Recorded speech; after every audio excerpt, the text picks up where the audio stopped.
It's not what happens to you, but how you react. Epictetus, we've all had those days where everything seems to go wrong. You spill coffee on yourself right before work. You hit traffic when you're already late. Someone says something careless that stings more than it should. And by the end of it, you're frustrated, drained, maybe even angry at the world. Now here's the thing, none of those events on their own had to ruin your day. What ruined it wasn't the coffee or the traffic or the comment. It wasn't even the feelings that came up when these events occurred. It was how you processed these things and reacted.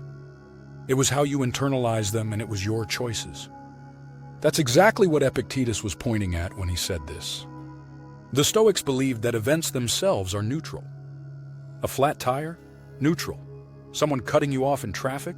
Neutral. Even losing a job? Neutral. What gives these events power is the meaning we attach to them. Imagine two people stuck in the exact same traffic jam. One is pounding the steering wheel, swearing at everyone around them. The other has accepted it, maybe even enjoying a podcast while they wait. Same event, completely different experiences. The difference isn't in the traffic, it's in the reaction. Feeling upset about these situations is not an issue. It's the actions or even inaction that can follow. How we choose to act in these situations is paramount.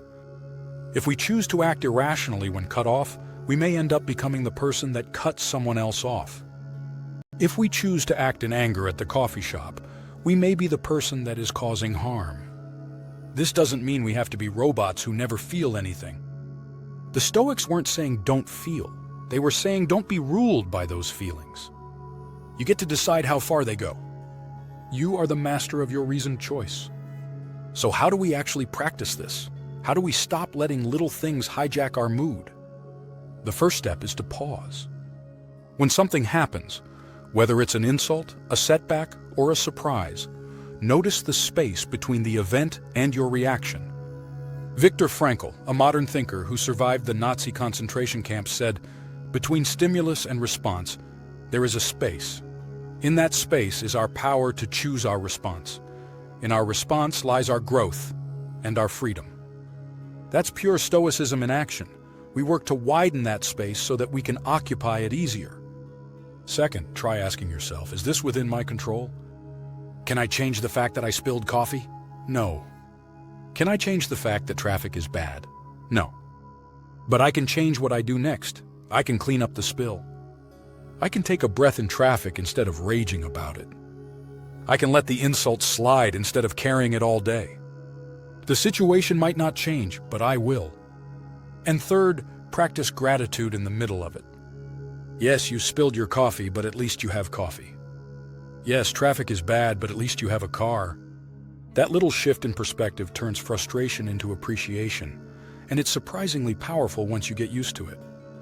Look, life will always throw things at us, some small, some devastating. We can't control when or how those things come.